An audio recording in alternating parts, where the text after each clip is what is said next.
I will let you know when we are live. All right. So we should be live now. Perfect. Welcome back. Looks like you are traveling. Where are you off to? I'm on a Mexican cruise on Norwegian Cruise Line. We just pulled into port here in Puerto Vallarta. Sweet. Well, enjoy your time there. So I only got you for 15, 20, maybe 30 minutes. We'll see if the Wi-Fi holds on. Today's topic for you is the evolution of an investor.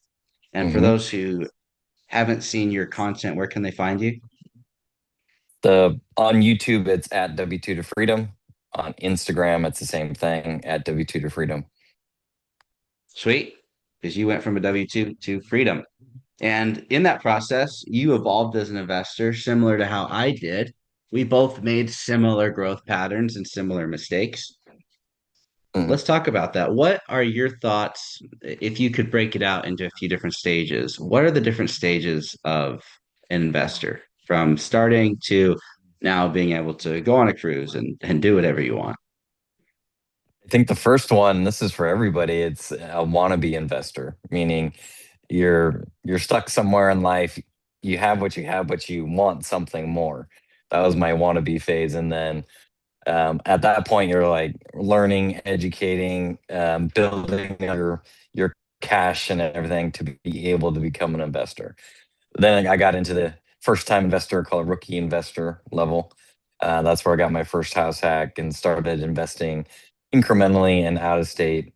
And then after I got that proof of concept and had more money coming in from the W2 job, that's when I was in this massive expansion phase. So and now I was buying, 5 to 10 properties a year kind of thing.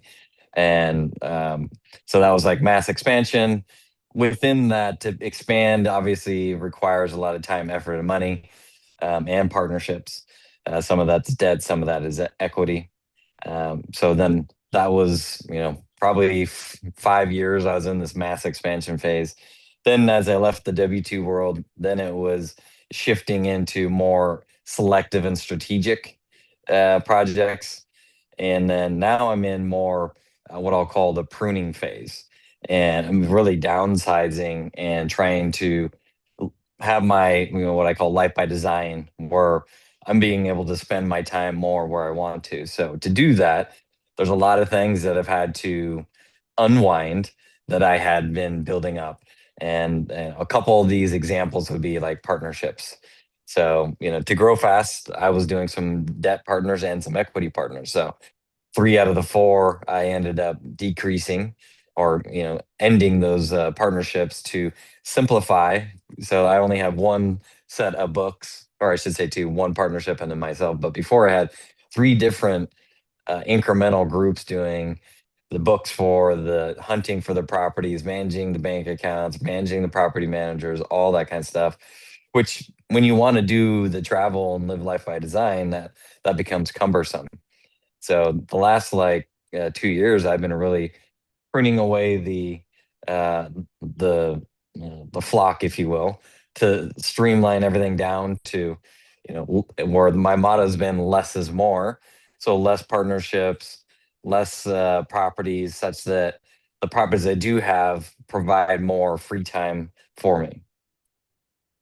Wait, and when you're on the very beginning, like so let's say you're Mm. just in the wannabe stage, what's the biggest step for someone there to take to get to that next stage? Because arguably that's the hardest step. I mean, it's harder to get from nothing to something than it is to get from something to buying 5, 10 deals a year. In my experience, anyway, it was easier to buy a bunch than it was to buy the first one. Yeah, it like sometimes it's almost easier when you don't know what you don't know. So I don't know if that was your case, but I know when I bought my second property was 11 unit. I didn't even know what commercial was, but I just went and did it. So which comes to answer your specific question is from 0 to 1 or zero for you, it might have been 0 to 20 on your first deal. It is the number one like baseline thing is action because most people think about it, talk to people about it, say they're going to do something, but none of that is actually doing the thing. taking the action. So for me, that was the number one thing. And, over the last, because it's been 10 years now since I bought my first property, that's been my number one thing that has gotten me to today is just taking massive action incrementally over time, and it just snowballs on itself. And what is that action that they should be taking? Because you can Hmm. say go do more action, do more stuff, but what's the Hmm. actual stuff? Hmm. So for me, it was committing that, hey, I actually want to do this, right? So, so part of that was I got educated, but not, the thing. Education is super important, but not getting hung up into that and wanting so much information before you make the move. So, getting the education, getting around the right people, saving money so that you can actually buy something when you do find one. And then what I see, since I'm on the agent side, you're on the agent side as well. When I'm working with clients, the perfect deal will be there. They've done the education, they're working with the right people, they have the money, but they figure a way to not do the deal. And you're just like, we've been talking about this the whole time. Just take the action. Just sign the contract. So the biggest, I would say that was the biggest thing is um, getting the education, getting around the people, and then when the deal comes in, and saving the money, when the deal comes up, actually moving forward with it and not putting your own self-limiting barriers in front of you to not do the deal. When I was getting started and I had the best deals that I found, no one wanted to buy them. I ended up buying all of them eventually. But what I didn't understand back then, I'm curious your take on this. What's stopping people from pulling the trigger and actually following through, doing the action? Because if you have the deal and you have the loan, you Mhm. have the money down, why wouldn't they sign? It's in literally, I continually face this like almost monthly, it seems like, because when I'm working with clients on helping them build their portfolio up. And it's just that some of they're just scared inside. They haven't done it before. They're nervous about taking this risk. And that's usually what it is. It's like, you know, it's a no-brainer deal, but they haven't done it before. Or they have somebody else saying, "Are you sure you should do this? This seems really risky." And they put more value on that other person's opinion than their own opinion and just, take the jump. What is the fear of? Fear of failure, I think, is the main one I see. Obviously, the next one would be fear of losing money. Um, so those tend to be the two things, and um, the other one could be the fear of making the right decision. And so they end up trying to continue to get more and more and more information to make that decision, and ultimately, the more information you have, it's not necessarily going to make a better decision. Because, if you do the due diligence up front, that's going to get you like 80, 90% of what you need to make that decision. In that situation, because there's people that'll watch this eventually. I mean, one of the 50 people, and they're going to be like, "Well, I haven't done this before. I don't want to fail." What would failure actually mean, though? Because if you bought the property, does failure mean you had a month of negative cash flow? Does it mean you lose the property? Does it mean it doesn't hit your projections? Like, what does that actually represent? Because people like to throw that word around, Mhm. but I don't think they actually quantify what that means. Because like in my world, a failure might mean I have total loss of the property, but I mean that'd be more than a failure. That'd just be catastrophic. Like Right. maybe a failure is not hitting your pro forma, or you project for 1,000 a month cash flow and you only hit 600 or 400, Mhm. or it breaks even for a year. But Mhm. is that even really that bad if it gets you on the property ladder? I don't think so. If you're off on your cash flow a little No. bit. The It's actually, I like to say this, like, talking in letters or talking in numbers. And I think the failure is more about letters and not the numbers. So, if you put in 25,000, like for my first deal, I think it was around 25,000 as a house hack. It wasn't for most people when I'm working with them for client side, it's not necessarily the money because they make money at whatever they're doing, right? So if they didn't make the monthly cash flow, they lost the 25,000 or something happened, they can make the more money. I think most of it comes down to is they're afraid of they've been talking to other people saying they're going to get in investing, and then if the deal goes bad, I think they're it's more psychological on themselves that, hey, like I'm feeling I bought the wrong deal. Not necessarily they lost dollar amounts. It's more that psychologically they made a decision, they failed, and they other people are gonna think that they're a failure. Which the older I get, and you've done this way earlier than me, is like the less I care about other people. So and maybe that's one of the first steps, part of going from a wannabe to an actual investor is stop thinking about what other people think of you, do what you want, and then start making these investments. So you go from a wannabe investor, you buy a rental. Maybe it goes well. Maybe it's a learning lesson. It should be a learning lesson either way. Then Mhm. you're a newbie investor. Maybe you have a few rentals. What are the biggest takeaways people should get during that time period? They've got maybe 1 to 2 rental properties. They're figuring Mhm. it out. They've been doing this for a couple of years. Maybe they got a duplex, they live in it, rent out the other side. 2 years later, they buy another duplex. What should be the biggest takeaways in those years to move on to more of a amateur experienced investor?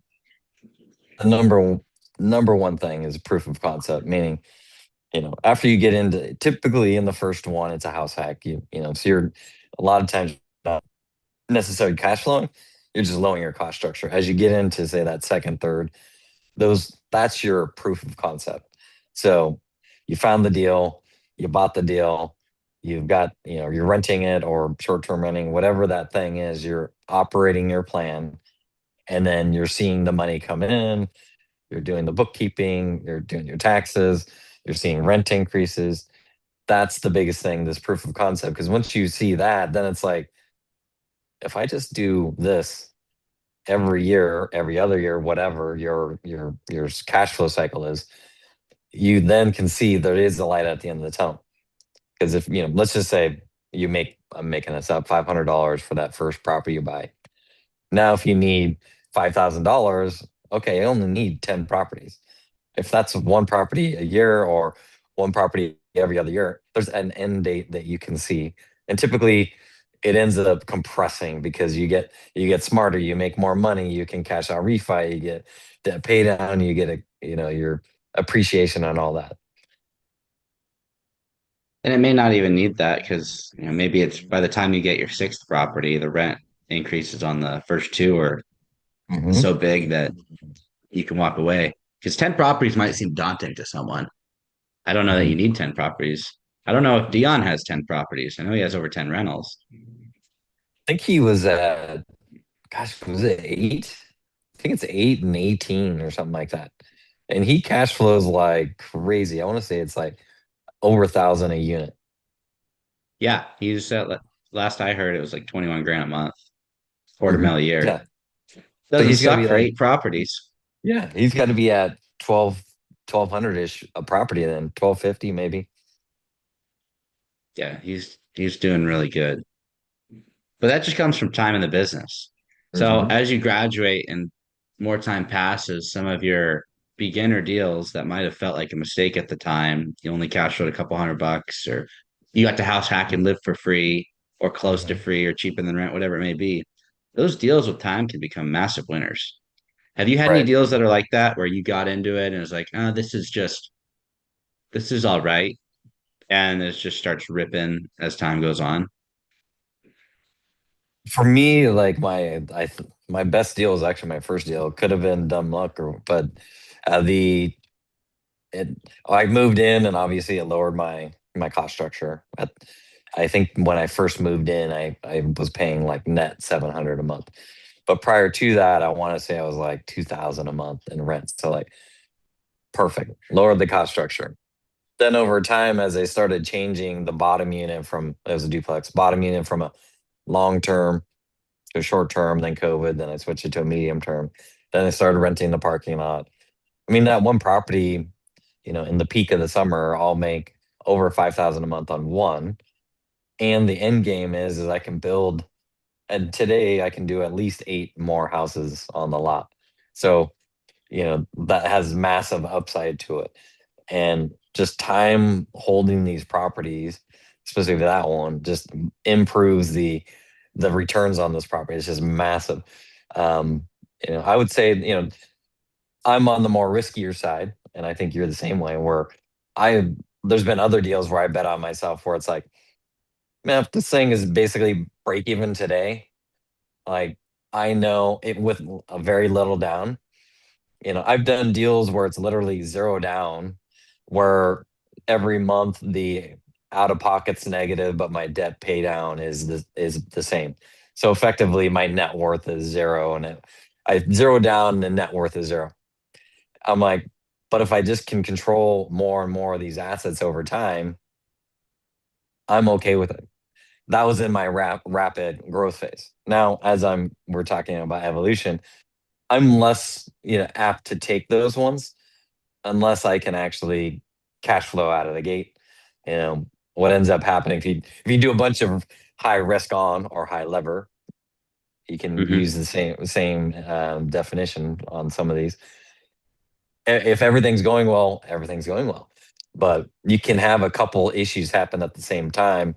If you have a high risk, high debt level, a couple of these go sideways at the same time. That's when you run into issues. That's could be a massive liquidity crunch. And so, which I've been there in the past. And now that I've been there, I'm like, I don't ever want to be there again. So I'm less apt to take these riskier projects in later phases in my investing journey. And I would imagine that most investors that have, on the other side of having to work a day job, they're in the same boat because once you get out, you never want to go back. Once you're more of a seasoned investor, you start making a little different decisions. Because what got you to Hmm. where you're at, it's not necessarily what's going to get you to the next level. Do you have a minimum cash flow per property target? Because some of the people I look up to, even though I don't want to build the business that they built, I look up to Grant Cardone still on a handful of things. I've kind of fallen off Hmm. that bandwagon over the years. But one of the things that he brings up is you shouldn't buy a property once you're established unless it cash flow. And he doesn't say once you're established. I think it should be once you're established. That cash flow is less than 2 grand a month. Because why are you going to Hmm. do all the work to make less than 24 grand a year today? Hmm. And as a seasoned investor, you could make a claim like that. Maybe starting out, that wouldn't be very smart. But what are your thoughts on that? Do you have a cash flow goal of like, I won't buy anything that cash flows less than 1,000 now that you're established, or maybe it's 2,000, or what's worth your time? I haven't got one like, because like I was saying, I'm in the shrinking phase. I would say as I move forward and, as I was reading, a lot of the books were like, yeah, with real estate, you can be better than the stock market. So in my mind, it's more like a percent thing. So like if you could get a 10% cash on cash. Now, if 10% cash on cash and you cash flow $50 a month, then it comes down to, is that worth your time? So I get what you're saying there. There's like a percent, and then there's also a dollar amount. So, God, I'd love to be in the Dion where I don't do a deal unless it generates $1,000 a month or 10%. To me that makes it, to me that's like almost like a no brainer. Like why would you not do the deal, right? So um, if it's a long term rental, it's that's one I'll have to get back to you on it because I know like recently I did a deal that wasn't 10%. It wasn't 1,000, but it was one of those where it was low dollar entry point and there's upside to it, right? So I don't have a defined answer, and that's probably 100% why I'm where I'm at. To be honest with you, it's why I'm in multiple states and different types of assets and small multi and um, short term, medium term, long term parking and all that. So I think as you evolve from where I'm at now, it's like honing into like what do I want to be really good at. So what I want to do more of is these single family, with incremental development stuff because that takes your downside away with massive upside. Um, so I didn't answer your question, but That's fine. if I The had thought to pr- give you one, it'd be 10% and $1,000 seems like a good metric. it's great. And I don't even care about cash on cash return. I mean, you should look at it, but I'd rather earn 4% on a deal and have a really stable asset, good cash flow, than earn 10% on a not so stable deal in a bad market. Speaking of I've learned market, oh, I was gonna piggyback on that. go What ahead. I've learned from you, and because you've spent a lot of years on larger deals, right? So when you're dealing with these larger deals, everything's based on NOI and debt service coverage ratio. The more I talk to you, the more I start thinking about debt service coverage ratio. Because what I'm hearing you say is like a, a deal that cash flows and is more conservative. What I'm hearing you say, based on our conversations in the past, is that instead of a 1.25, that might be a 1.4, 1.5, a higher and higher and higher debt service coverage ratio. The cash flow may not be as high, but if I have a high debt service coverage ratio, that's a safer bet on these commercial properties. Is that a fair statement? Well, yeah, and when you're looking at it, the debt coverage ratio just helps you establish risk. As long as your debt is long term and fixed rate. If your debt payment is 10 grand a month and you have a 1.5 debt coverage ratio, what that says is you've got 5 grand a month, half of your debt payment is cash flow. Hmm. And that means every 2 months you can save an extra mortgage payment into reserve. A lot of banks will run it as low as 1.2, meaning that it would take you 5 months to save an extra mortgage payment. That's brutal. That takes a long time to build reserves. So yeah, your debt coverage ratio is very important.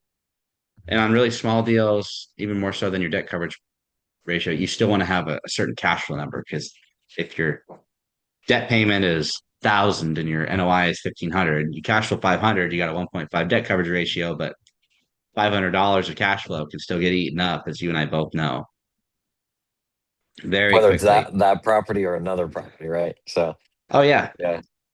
Flavio asked you a question. How do you see the market in Yakima? I see a lot of deals there. See, I like Yak. I only have one like what I call Frankenstein building. It's a 6 unit, one large house. It was chopped up. It's been steady Eddie for me. After so that was a creative high risk deal where I ended up getting it off Craigslist, low down, wraparound mortgage, fixed it up, refinanced out. But when I bought it, there was a druggie in one of the units. But after I did add, which is brain damage for about a year, it's been steady Eddie for like 3 years. I mean, maybe, so there's 6 units. I think one unit turns a year, which, is, and the people that are in there now, like I'm just doing the small incremental, because I went to market and now I'm just doing small incremental raises. So I like Yakima. It seems to be steady Eddie. Property management group that I have there, I honestly don't even spend much time on it at all. It just kind of money goes, all the stuff is like almost auto flow. The rents come into the property manager, they pay the bills, I get the money, auto insurance payment, auto debt payment. It's like I don't know about it almost because it's just steady Eddie. I think over time I'm going to buy more in Yakima. It's just that I've been focused on 1 hour Seattle. So I haven't really looked at Yakima to buy in probably 6, 12 months. When you buy there again, assuming you do, what type of asset are you going to buy? Are you going to buy another Frankenstein place, or are you going to buy traditional apartments? Are you going to buy residential?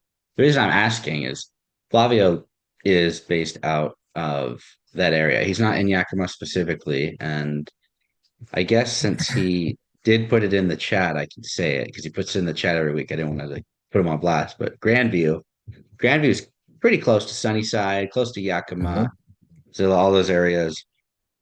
He could go build a good sized portfolio over there. He's doing a bunch of cash out refinances, DSCR loans right now.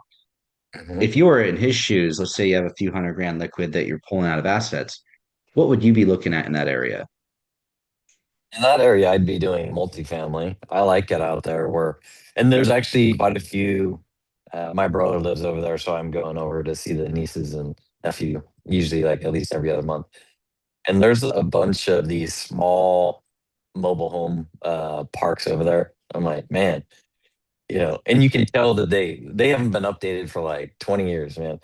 And so I'm like, man, these seems very ripe to be able to buy and have a larger commercial asset that would cash flow. So I'd be looking at, I wouldn't do a Frankenstein house to answer your original question. I would try to get a larger multifamily building in a decent area and or one of these small mobile home mom and pop parks, try to get one of those deals. Love it. And do you have a time constraint here? You got to hop off in a minute. Yes. All right. Well, we're gonna let you get to your party boat.